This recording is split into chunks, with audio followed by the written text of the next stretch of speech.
El gato negro. No espero ni pido que alguien crea en el extraño, aunque simple relato que me dispongo a escribir. Loco estaría si lo esperara, cuando mis sentidos rechazan su propia evidencia.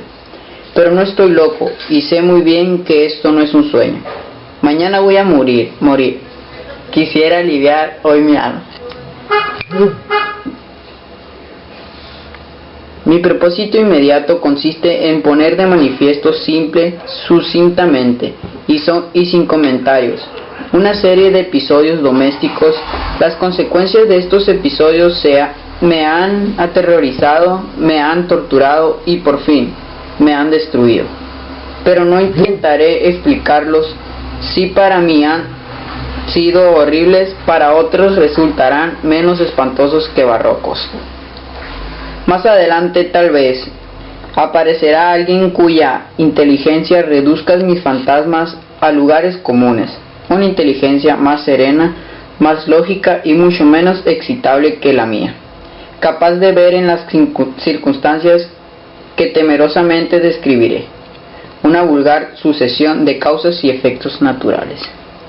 Desde la infancia me destaqué por la docilidad y bondad de mi carácter.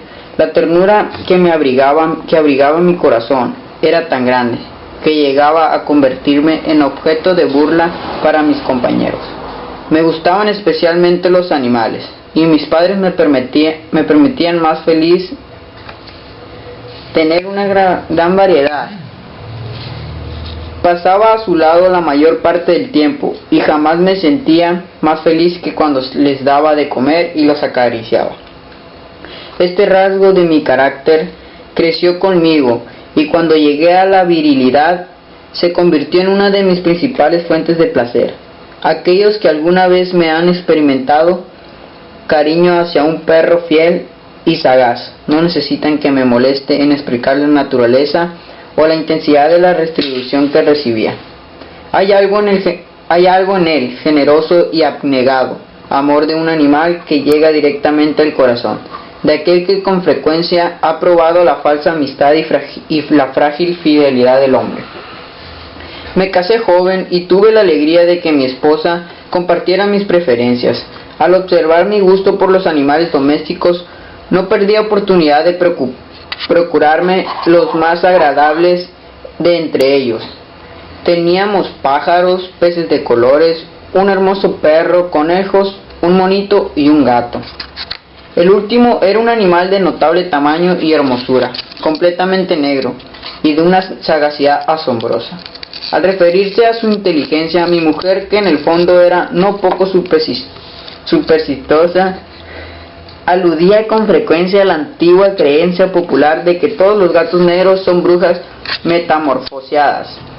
No quiero decir que yo lo crea seriamente, y solo menciono la cosa porque acabo de recordarla. Plutón, tal era el nombre del gato ese, se había convertido en mi favorito y mi camarada. Solo yo le daba de comer y él me seguía por todas partes en casa. Me costaba mucho impedir que anduviera tras de mí en la calle. Nuestra amistad duró hacia varios años, en el curso de cuales enrojezco al confesarlo. Mi temperamento y mi carácter se alteraron radicalmente por culpa del demonio, intemperancia. Día a día me fui volviendo más melancólico, irritable e indiferente hacia los sentimientos ajenos. Llegué incluso a hablar descomedidamente a mi mujer y terminé por infligirle violencias personales. Mis favoritos, claro está, sintieron igualmente el cambio de mi carácter. No solo lo descuidaba, sino que llegué a hacerles daño. Hacia Plutón, sin embargo, conservé suficiente consideración como para abstenerme a maltratarlos, cosa que hacía con los conejos, el mono y hasta el perro, cuando por casualidad o motivos por el efecto se cruzaban en mi camino. Mi enfermedad, empero, se agravó, pues ¿qué enfermedad es comparable al alcohol? Y finalmente el mismo Plutón, que ya estaba viejo y por tanto algo enojadizo, empezó a sufrir las consecuencias de mi mal humor. Una noche, en que volvía a casa completamente embriagado después de una de mis correrías por la ciudad, me pareció que el gato evitaba mi presencia. Lo alcé en brazos, pero asustado por mi violencia, le pasé un lazo por el pescuezo y lo ahorqué en la rama de un árbol. Lo ahorqué mientras las lágrimas manaban mis ojos y el más amargo remordimiento de mí apretaba el corazón. Lo ahorqué porque recordaba que me había querido y porque estaba seguro de que no me había dado motivo para matarlo. Lo ahorqué porque sabía que al hacerlo cometía un pecado mortal que comprometería mi alma hasta llevarla, si ello fuera posible, más allá del alcance de la infinita misericordia del Dios más misericordioso y más terrible. La noche de aquel mismo día en que cometí tan cruel acción, me despertaron a gritos de ¡incendio! Las cortinas de mi cama, eran una llama viva y toda la casa estaba ardiendo. Con gran dificultad pudimos escapar de la conflagración mi mujer y yo. Todo quedó destruido, mis bienes terrenales se perdieron y desde ese momento tuve que resignarme a la desesperanza. No incurriré en la debilidad de establecer una relación de causa y efecto entre el desastre y mi criminal acción, pero estoy detallando una cadena de hechos y no quiero dejar ningún eslabón incompleto. Al día siguiente del incendio acudí a visitar las ruinas. Salvo una, las paredes se habían desplomado.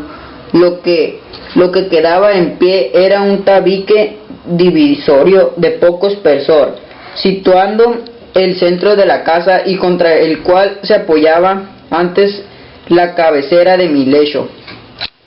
El enlucido había quedado a salvo de la acción del fuego, cosa que atribuí a su reciente aplicación. Una densa machedumbre habíase reunido frente a la pared y varias personas parecían examinar parte de la misma con gran atención y detalle. Las palabras curioso, extraño y otras similares excitaron mi curiosidad. Al aproximarme vi que en la blanca superficie grababa como un bajorrelieve, aparecía la imagen de un gigante gato. El contorno tenía una nitidez verdaderamente maravillosa, había una soga alrededor de su pescuezo del animal. Al descubrirlo, esta aparición, ya que no podía considerarla otra cosa, me sentí dominado por el asombro y el terror. Pero la reflexión vino luego en mi ayuda. Recordé que había ahorcado al gato en un jardín contiguo a la casa.